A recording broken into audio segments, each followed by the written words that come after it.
ஹே viewers எல்லாரும் எப்படி இருக்கீங்க? நான் உங்கள் மேன்சி பார்வல் பேசுகிறேன். இன்றைக்கி நம்ம யுஃபோரியாவோட சீசன் 2 எபிசோட் 3 தான் பார்க்க போகிறோம். நீங்கள் நம்ம சேனலுக்கு புது வியூவராக இருந்தீங்கன்னா மறக்காமல் சப்ஸ்கிரைப் பண்ணி வச்சுக்கோங்க. நம்ம சேனலில் இந்த மாதிரி நிறைய Tamil detail explanation series and movies daily upload பண்ணிகிட்டே இருப்போம். இப்போ வாங்க வீடியோக்குள்ளே போகலாம்.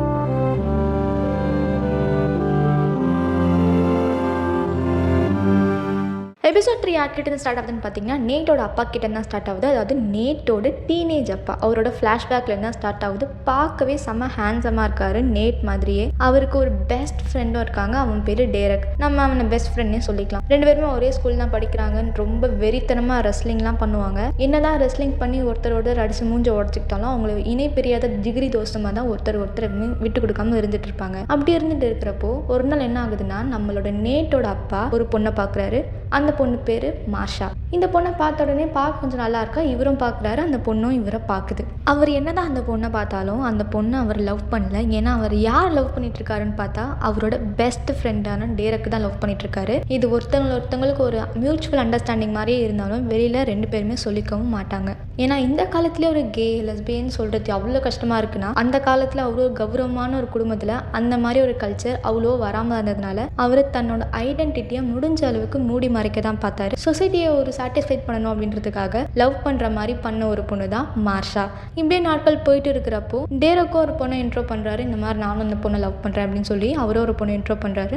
டேஸ் அப்படி நல்லா தான் போயிட்டு இருக்கு. அதே மாதிரி நம்மளோட மார்ஷாவும் நேட்டோட அப்பாவும் அப்படி இப்படின்னு கொஞ்சம் ஒன்னாலாம் இருக்காங்க. நிறையா சேர்ந்து டைம் ஸ்பெண்ட் பண்ணவும் ஸ்டார்ட் பண்ணுறாங்க. இப்படி இருந்துட்டு இருக்கிறப்போ நேட்டோட அப்பாவும் அவரோட பெஸ்ட் ஃப்ரெண்டான டேரக்கும் ஒரு நாள் செம்ம மழையில் ஒரு பப்புக்கு போகிறாங்க. அங்கே போய் டான்ஸ் ஆடுறாங்க. அப்படி டான்ஸ் ஆடிட்டு இருக்கிறப்போ தங்களையே மறந்து அந்த காதல்னால ஒருத்தர் கிஸ் பண்ணிக்கவும் செய்கிறாங்க. அவங்களுக்குள்ளே இருக்கிற அந்த ஃப்ரெண்ட்ஷிப்பை தாண்டி அந்த காதலை அவங்க ரெண்டு பேரும் வெளிப்படுத்திக்கவும் செய்கிறாங்க. நேட்டோட அப்பாவுக்கு ரொம்ப சந்தோஷம். அப்போ தான் ஒரு கான்ஃபிடென்ஸே வருது. பரவாயில்ல, நம்ம இந்த சொசைட்டியை எதிர்த்து டேரக்கை கல்யாணம் பண்ணி அவங்க கூட லைஃப் அமைச்சிக்கணும்னு நினைக்கிறாரு. அதே மாதிரி தாட்டில் ரொம்ப நாளுக்கு அப்புறம் சந்தோஷமாக நிம்மதியாக வந்து வீட்டில் தூங்குறாரு. தூங்கி ஏஞ்சிக்கிறப்போ ஒரு கால் வருது. யாருன்னு பார்த்தா மார்ஷா தான் பேசுகிறாங்க. எடுத்தால் அவங்களுக்கு ஒரு பெரிய ஷாக். என்னன்னா, இந்த மாதிரி சொல்கிறாங்க, நான் ப்ரெக்னெண்ட்டாக இருக்கேன் அப்படின்னு சொல்லிட்டு மார்ஷா சொல்கிறாங்க.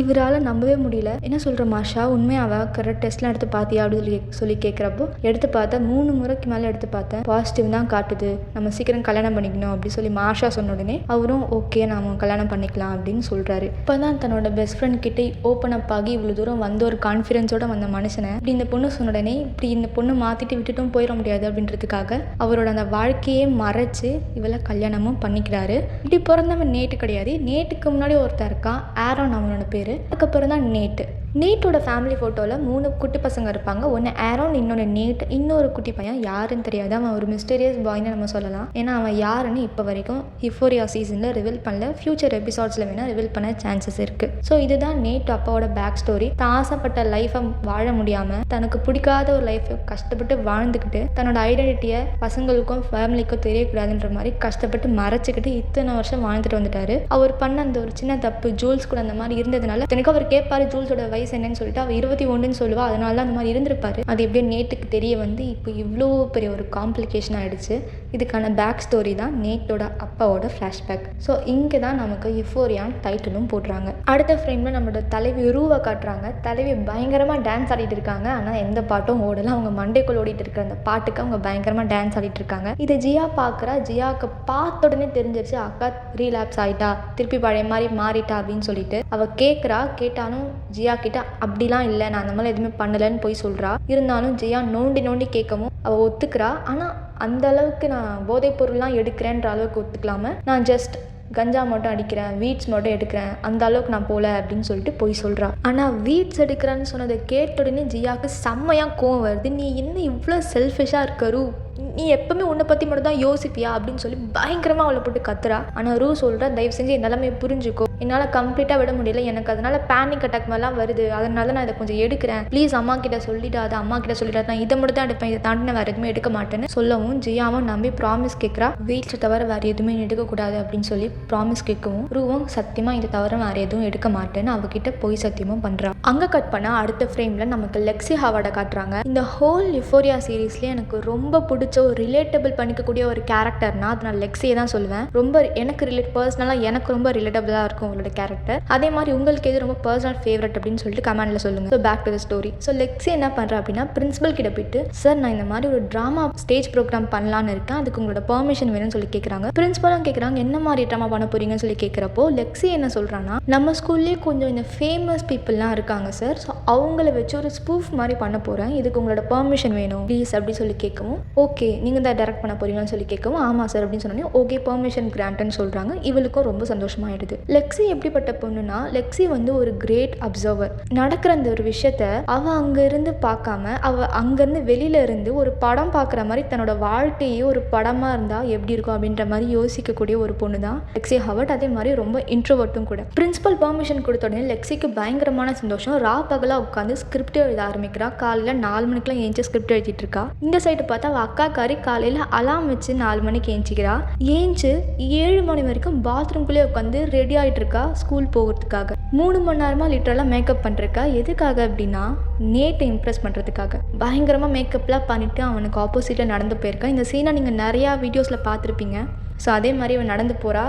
ஆனால் நேட் அவளை கண்டுக்காமல் அப்படி ஒதுங்கி போய்ட்றான். இதை பார்த்துட்ட உடனே எப்படியாவது நேட்டை நம்ம இம்ப்ரெஸ் பண்ணி ஆகணும் அப்படி சொல்லிட்டு ஒரு வாரம் விடாமல் காலையில் 4 மணிக்கு ஏஞ்சி 3 மணி நேரம் வெறும் மேக்கப்புக்காக மட்டுமே செலவு பண்ணி அங்கேருந்து வெளியில் வந்து இம்ப்ரெஸ் பண்ணணும்னு பார்க்குறா. ஆனால் நேட் இம்ப்ரெஸ் ஆகலை. ஒரு நாள் என்ன ஆகுதுன்னா, அவள் போட்டுட்டு இருக்க ட்ரெஸ்ஸை பார்த்துட்டு நேட் அவளை திரும்பி பார்த்துட்டு மண்டையை ஆட்டிட்டு போகிறான். உடனே அவளுக்கு சந்தோஷமாயிருது, நேட் நம்மளை பார்த்துட்டான் அப்படின்னு சொல்லிட்டு. அங்கேருந்து கொஞ்சம் தூரம் நடந்துருந்தா மேடியும் இவ்வளோ மாதிரியே ட்ரெஸ் போட்டிருக்கா. ஸோ இப்போ தான் அவளுக்கு புரியுது, மேடி மாதிரி நம்ம ட்ரெஸ் போட்டிருக்கனால நேட் நம்மளை பார்த்துருக்கான் அப்படின்னு சொல்லிட்டு. உடனே அவளுக்கு ஒரு மாதிரி கஷ்டமாயிருது, ரொம்பவும் டிப்ரெஸ்ஸாகவும் மாறிடுறான். அங்கே கட் பண்ண அடுத்த ஃப்ரேமில் கேட்டையும் ஈத்தனையும் காட்டுறாங்க.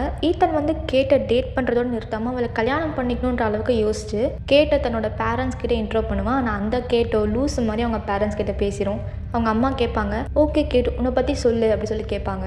அதுக்குடனே என்னை பற்றியா, நான் யார், ஹூ அம்மை அப்படின்னு திலாலண்டியில் சந்தானம் பைத்த மாதிரி பேசியிருப்பாள். அந்த மாதிரி பைத்த மாதிரி இங்கே எதுவும் பேசி ரொம்ப கேவலமாக பிஹேவ் பண்ணிடும். இதை பார்த்துட்டு அவங்க அம்மாவுக்கு கேட் மேலே ஒரு பெரிய பேட் இம்ப்ரெஷனும் கிரியேட் ஆயிரும். ஈத்தனுக்கும் புரியாது இவ ஏன் இப்படி பண்ணுறா அப்படின்னு சொல்லிட்டு. ஆனால் இவளுக்கு ஆக்சுவலாக என்னென்னா, ஈத்தன் வந்து ஒரு சாக்லேட் பாய், இவளுக்கு வேண்டியது ரக்கட் பாய், அதனால எப்படியாவது இங்கேருந்து கலந்துன்னு போயிடணும் அப்படின்னு சொல்லிட்டு தான் இந்த மாதிரி கேவலமாக பிஹேவ் பண்ணிருக்கா கேட்டு. அதுக்கப்புறம் அங்கே கட் பண்ணால் இங்கே ரூவா கட்டுறாங்க. ரூ கிட்ட இருந்த அந்த போதைப் பொருட்கள் எல்லாமே காலி ஆயிடுச்சு. இப்போ ஃபெஸ்கோ கிட்ட போனால் கண்டிப்பாக அவன் தரமாட்டான். ஸோ ஃபெஸ்கோ கிட்ட போய் என்னன்னு சொல்கிறான்னா, இந்த மாதிரி நீ வச்சிருக்க போதைப் பொருளை என்கிட்ட கொடு, நான் உனக்கு விற்று தரேன் அப்படின்னு சொல்லிட்டு சொல்லுவா. அதுக்கு ஃபெஸ்கோ உன் சவகாசமே வேணாமா, தயவு செஞ்சு இங்கேருந்து கிளம்பு அப்படின்னு சொல்லி துரத்தி விட்டுருவான். உடனே என்ன பண்ணுவானா, லொரேனே போயிட்டு மீட் பண்ணுறான். லொரேனே போயிட்டு மீட் பண்ணி இந்த மாதிரி நீங்கள் எனக்கு கொடுங்க, நான் உங்களுக்கு விற்று தரேன், கரெக்டாக கமிஷன் கொடுக்குறேன் அப்படின்னு சொல்லிட்டு அவங்க கிட்ட போய் பேசுகிறா. இவ பேசுறதை நம்பி அவங்களும் ஒரு 50,000 ரூபாய் விலை விட்டுற போதைப் பொருட்களை கொடுக்குறாங்க. உடனே அவள் சொல்கிற, இல்லை இவ்வளோலாம் கொடுக்காதீங்க, இவ்வளோ என்னால் விற்று தர முடியாது, கம்மியாகவே கொடுங்க அப்படின்னு சொன்னோடனே ஓகே ஒரு 10,000 ரூபாய் கொடுக்குறேன், இதை விற்றுட்டு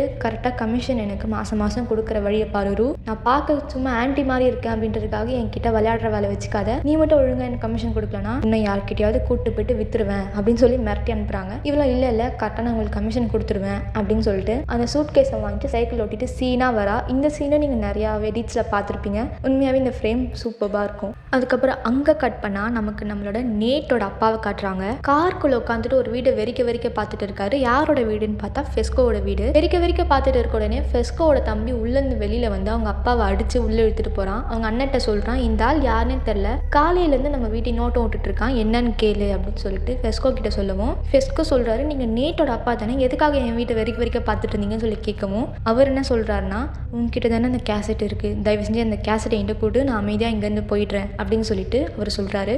ஃபெஸ்கோக்கு ஒன்றுமே புரியல, என்ன கேசட்டை பற்றி பேசுகிறீங்க, எனக்கு கொஞ்சம் தெளிவாக சொல்லுங்கள் அப்படின்னு சொல்லிட்டு சொல்கிறான். உடனே இவர் எல்லா உண்மையும் வளரிடுறாரு. நானும் ஜூல்ஸும் ஒன்றா இருந்ததை தான் சொல்கிறேன், தயவு செஞ்சு அந்த கேசட்டை என்கிட்ட கொடு, எனக்கு தெரியும் மேடி உங்ககிட்ட தான் அதை கொடுத்து வச்சிருக்கா அப்படின்னு சொல்லிட்டு இவர் சொல்லவும், இவனுக்கு அப்போ தான் அந்த உண்மையே தெரியுது. என்னது நீங்களும் ஜூல்ஸும் ஒன்றா இருந்தீங்களா, அதை வீடியோ வேலை எடுத்து வச்சிங்களா, எவ்வளோ கேவலமான ஆளாக இருக்கு நீ அப்படின்னு சொல்லிட்டு அவங்க அப்பா வந்து இவன் இப்படி சொன்ன உடனே அப்போ தான் அவருக்கு ரியலைஸே ஆகுது, ரைட்டுன்னு நம்ம பையன் நம்மக்கிட்ட பொய் சொல்லியிருக்கான், இவனுக்கும் அவனுக்கும் வேற ஏதோ பிரச்சனை, நம்மள இங்கே யூஸ் பண்ணிக்கிட்டான் அப்படின்னு சொல்லிட்டு அவங்க அப்பாவுக்கு அப்பதான் புரியுது. என்னதான் இருந்தாலும் இவர் இப்படிப்பட்ட உண்மையை சொன்ன உடனே ஃபெஸ்கோக்கும் பயம் வருது. தயவு செஞ்சு இதுக்கு மேலே ஜூல்ஸ் கிட்ட பிரச்சனை பண்ணாதீங்க, பிரச்சனை பண்ணீங்கன்னா கண்டிப்பா நீங்க போலீஸ் கிட்ட போக வேண்டியது இருக்கும் அப்படின்னு சொல்லி ஃபெஸ்கோ மிரட்டுறான். உடனே அவரும் அங்கே சாரி ஏதோ ஒரு மிஸ் அண்டர்ஸ்டாண்டிங் இங்கே வந்துட்டேன் அப்படின்னு சொல்லவும், ஃபெஸ்கோட தம்பிக்கு என்ன கார்டன் தெரியல, நேட்டோட அப்பா மேலே போட்டு பளிச்சுன்னு அடித்து அனுப்பிச்சி விட்றான். இவரும் பாவம் மண்டை ஒழுக ரத்தம் ஒழுக காரில் ஏறி வந்துடுறாரு. அப்போ தான் அவருக்கு புரியுது தன்னோட பையன் கிட்ட பயங்கரமான ஒரு பொய்யை சொல்லியிருக்கான் அப்படின்னு சொல்லிட்டு. அதுக்கப்புறம் மேடே காட்டுறாங்க. அவள் எப்பவுமே பேபி சிட்டிங் பண்ணுவாள். அந்த வீட்டில் இருக்கா.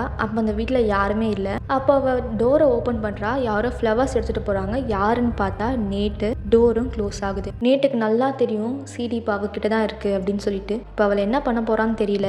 இப்போ அவங்க அப்பாவுக்கு ஒரு உண்மை தெரிஞ்சிச்சு, தன் பையன் கிட்ட இவ்வளோ பெரிய பொய் சொல்லி வச்சிருக்கான் அப்படின்னு சொல்லிட்டு. ஒரு பயங்கரமான காம்ப்ளிகேஷனுக்குள்ளே போயிட்டு இருக்கிற யுஃபோரியா எப்போ தான் தெளிவடைய போகுது. இப்போ இவ வேற அவங்க கிட்ட ட்ரக்ஸ்லாம் வாங்கிட்டு வந்து வச்சிருக்கா. இந்த விஷயம் ரூவோட அம்மாவுக்கு தெரிய வரப்போ என்ன மாதிரி ஒரு பின்விளைவுகள் ஏற்பட போகுதுன்னு நினைக்கிறப்பவே பயங்கரமாக இருக்கேன். அந்த எபிசோட் செம்மையாக இருக்கும். ஸோ மறக்காமல் பாருங்கள். சேனலை சப்ஸ்கிரைப் பண்ணிக்கணும்னு வச்சுக்கோங்க. என்னோட எக்ஸ்ப்ளனேஷன் எப்படி இருந்துச்சுன்னு அதை கமெண்ட் பண்ணிங்கன்னா அது எனக்கு ரொம்ப யூஸ்ஃபுல்லாக இருக்கும். உங்களுக்கு எதனா இதை நீ கொஞ்சம் மாற்றிக்கிங்கன்னா நல்லாயிருக்கும், இதை இன்னும் கொஞ்சம் பெட்டராக சொன்னால் நல்லாயிருக்கும்னு நினச்சிங்கன்னா டெஃபினட்டாக சொல்லுங்கள். அதை பார்த்து நான் என்னை இம்ப்ரூவ் பண்ணிக்கிறேன். மறக்காமல் உங்களோட ஃப்ரெண்ட்ஸ் அண்ட் ஃபேமிலிக்கு ஷேர் பண்ணுங்கள். அது ரொம்பவும் ஹெல்ப்ஃபுல்லாக இருக்கும். தேங்க்ஸ் ஃபார் வாட்சிங்.